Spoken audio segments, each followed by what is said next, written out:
Good day, everybody. Bible in a year 2021, day 90. Day 90, 3 months. Way to go, guys. Day 90. And that's amazing stuff. Um, tomorrow's the end of March. Actually, today's the end of March. Sorry. Today's the end of March. And you guys have done this. Um, yeah, I'm impressed. Really good stuff. So we're doing Judges chapters 3, 4, and 5 today. And some of it we're going to pick up from what we did yesterday. Um, and right here in chapter 3, verse 4, we're finding out why Yahweh has done what he's decided to do here, this whole season that we're going to go through in Judges. In verse 4, they were to be the test for Israel, talking about these nations that he's left in place, to find out whether they would obey the Lord's commands, which he had made to their ancestors through Moses. And that we were looking at yesterday. And it's because there was a failure on their part to move in faith. And so, like, if they can't follow the instructions for here, now, and today, will they be able to follow the law that he had put in place? And so this was a testing ground for them, because he needed them to be that holy nation for him. They needed to be the light. They were going to demonstrate who Yahweh is to the rest of the world. So he needed to test them, and it's like a refining fire that sometimes he puts us through, so that things that don't belong to him are burned away, and what is left is a purity in, especially in relationship. But what did Israel do with this? Like, they're living there among the Canaanites, because they didn't displace the Canaanites. The Lord has decided not to drive out these nations now, because it was him who was actually driving them out. He was using Israel, but it was him that was doing this. Um, and it says here, so the Israelites lived among the Canaanites, Hittites, Amorites, Perizzites, Hivites, and Jebusites. Instead of rising up and being who they should have been, we read, but the Israelites intermarried with them and served their gods. The very commandments that he gave them: do not intermarry with the nations around you. You are a holy people who have been set aside for my purpose. Do not put another God before me. And what have they done? Oh man, it's disastrous. Yeah. There's so many times that I've told people, don't blame the parents. Yes, sometimes the parents are to blame, but not all the times, because every child has their own thinking. They can decide to obey their parents or not to obey their parents. Parents can teach them, parents can instruct them, parents can tell them the importance of these things. But there are some children who just have to find out for themselves. So when they become adults, and you know they decide to do their own thing. Um, doesn't mean that the parents have gone wrong with this, but in this case, it's easy to tell that the parents didn't follow the commandments of what they were supposed to do. So blame the parents now. In verse 7, the Israelites did things that the Lord saw as evil, and they forgot the Lord their God. They served the Baals and the Asherahs. Wow, man. They the testimony was so important. They were supposed to explain what all the festivals were for. They were remembrance festivals. The monuments that had been built, what did they commemorate? And they were supposed to tell them what they saw, and they were supposed to know Yahweh through the testimony. And they didn't do it. And so we have here in verse 9, this is really the beginning here. The Canaanites have come in. They're being oppressed here. It's really bad. Life is not good whatsoever. They have become weak because Yahweh has withdrawn his hand, and in some cases has worked against them. And so we read, but then they cried out to the Lord, because he never abandoned them. He said he would never abandon them, but they're going through testing fires. But then they cried out to the Lord. So the Lord raised up a deliverer for the Israelites, Othniel, Kenaz's son, Caleb's younger brother, who rescued them. We don't get a lot of details on some of these judges, but this is the first judge, and a judge is just a leader, the one who has been anointed by Yahweh to lead the people, especially in military campaigns, because they are being oppressed. Um, and then we see the Lord's Spirit was in Othniel, and he led Israel. When he marched out for war, the Lord handed over Aram's king, Cushan Rishatham. Othniel overpowered Cushan Rishatham, and the land was peaceful for 40 years until Othniel, Kenaz's son, died. So there was a responding to the anointing. There's a response to anointed leaders here. The people rallied around the anointing. And then Moab comes in. It's Moab's turn. Moab comes in and oppresses them.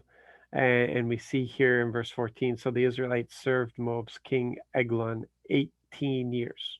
So 18 years they're under oppression. Doesn't sound very long in biblical terms, but you stop and think what life you've lived in the last 18 years. And so we get the next judge who rises up. And I refer to him as Ehud the assassin. Now, just because you read it doesn't mean that the Lord is happy with it, okay? Because there are some things that we read with David, that David lets us see Father's heart. David expresses Father's heart, and we can see that there are the ends. The end does not justify the means. And so we find this assassination thing that happens here. The Israelites cried out to the Lord, so the Lord raised up a deliverer for them, Ehud, Jerah's son, a Benjamite who was left-handed. The Israelites sent him to take the tribute payment to Moab's king Eglon, and we have the whole thing because he's left-handed, and nobody was checking him for a sword on the place where you don't usually carry a sword. He ends up stabbing this king. His gut falls out. He escapes, and yeah, and the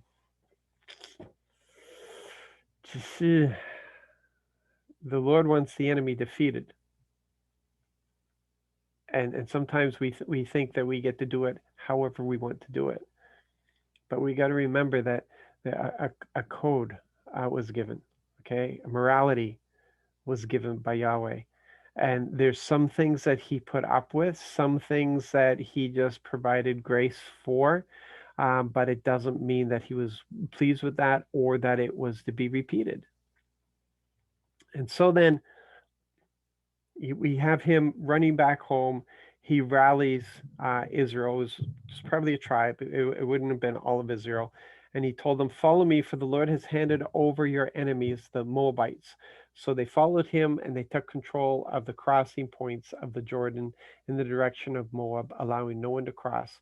This time they defeated the Moabites, about 10,000 big and strong men, and no one escaped. And then we have this brief message or mention of Shamgar.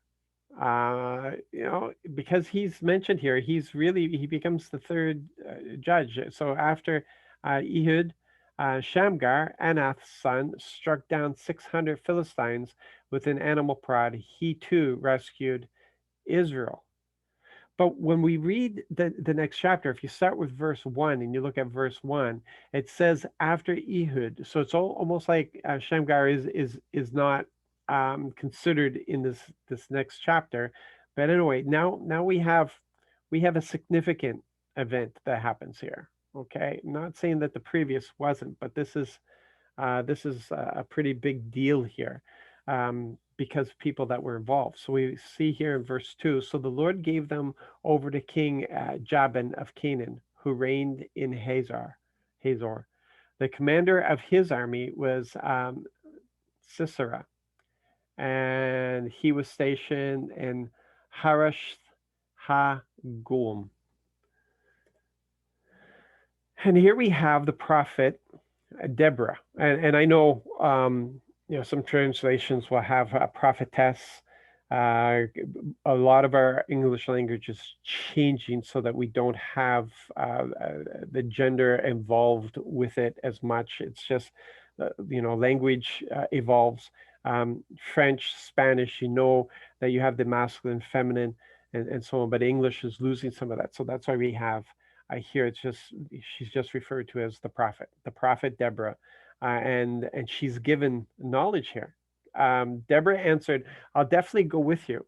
However, the path you're taking um, won't bring honor to you, because the Lord will hand over Sisera to a woman."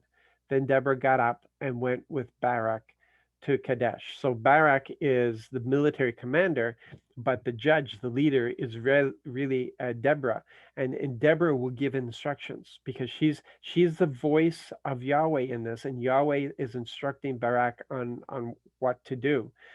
But in this case, Barak did not want to go without Deborah. And all Deborah is saying here is, if you choose this path, if you choose this course, then the honor will not go to you. It's going to go to a woman. So it doesn't mean that this is what Yahweh wanted, but this is one of the paths that could be chosen, and it's the one that the Barak chose. And so here, Deborah is simply saying, if you choose this path, this is what will happen. Okay, so just having it there. Um, and then we have the initial victory here in verse 15. The Lord threw Sisera and all the chariots. See, the Lord threw Sisera. You got to get that again. Okay, it's always the Lord that is the key to these victories. So the Lord threw Sisera and all the chariots and army into a panic before Barak. Okay, it's he provoked the bandit. The panic it wasn't Barak. Barak was being faithful. He was going out with the army, but it was the Lord that threw the enemy into confusion. So Sisera is like totally shocked. What just happened? The victory should have been mine here. Sisera himself got down from his chariot and fled on foot. So panic has overtaken him, and he leaves his army behind, and he goes. Now, here's another case, okay, of something happening that is not necessarily something that the Lord is pleased with, um, because you've got to understand these are nomadic people. These are desert rules that are here, and hospitality is a huge thing. When you invite somebody into your tent, okay, they come under your protection. We saw that in a number of cases um, with Lot, and when he was trying to protect the angels, and he was offering his daughters, and we'll see that in other cases as well. With the person, the host will pay whatever price to protect. The people under their roof. Okay, so this is what you have to keep in mind when we look at this account, when we look at this story. There is a rule of hospitality. So we have this woman, Jael, went out to meet Sisera and said to him, "Come in, sir, come in here. Don't be afraid." So she's inviting him in under the protection of his tent. So he went into her tent with her into the tent, and she hid him under a blanket. So he has now come under her protection. Um, and then we read this, but Jael, Heber's wife, picked up a tent stake and a hammer while Sisera was sound asleep from exhaustion. Okay, he was sleeping under this law of hospitality and protection. His guard was down, and you would say, well, he's the enemy. Well, and the defeat would have come another way. Yahweh foresaw this happening, but this was not his chosen way for Sisera to die. It was supposed to be at the hands of Barak, but this is a really despicable way for him to be killed. So while Sisera was sound asleep from exhaustion, she tiptoed to him. She drove the stake through his head and down into the ground, and he died. So these are facts that are being reported. It's not saying that Yahweh approved of this. We have to know his heart. We have to know that keeping our word, our pledge, is vital. We saw that with Joshua. Even though the Lord's will was for the enemy to be wiped out, because Joshua went into a solemn pledge agreement with that one city. Now Joshua had to fulfill his obligation, even though it went against the original plan of the Lord. This is a value that's important, people. The ends um, doesn't justify the means. And so we go into Judges 5, and Judges 5 is really it's an example of the place of music as praise and storytelling in the Israeli tradition. We will see later on, and King David will bring in music into the temple to add to the worship, and he has that music going 24 hours a day, 7 days a week. That shouldn't have been allowed. Those people should not have been before the ark. They should not have had access. But the Lord just covered such a sacrifice by His grace, and He didn't carry out the penalty that should have been carried out because of the purity of the motivation of what was being offered up. And so this we see here, it's praise, and it's also storytelling that is here.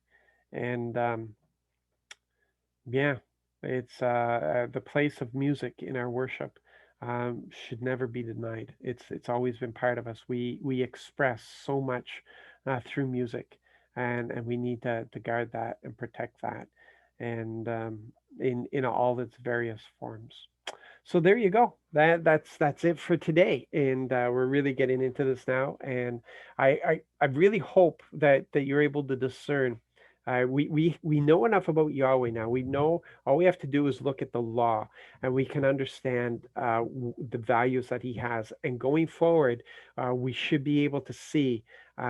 The values that are not being followed, the grace that is being applied in some situations, how there's His perfect will and there's His permissible will, where grace gets applied and things are allowed that normally would not fit into His perfect will. And we know this when we see them worshiping other gods. We absolutely know that this is wrong. But there's some other things, such as the killing of Sisera here, that we may not recognize as being something that doesn't please Him. But it all started because of the decision that Barak made. So anyway, there you go. Stuff to chew on. You guys have a wonderful, blessed day, and throughout your day, just consider the values of our Father, and let's live according to His love and His calling, shall we? You guys be blessed, be encouraged. Thanks for being on this journey.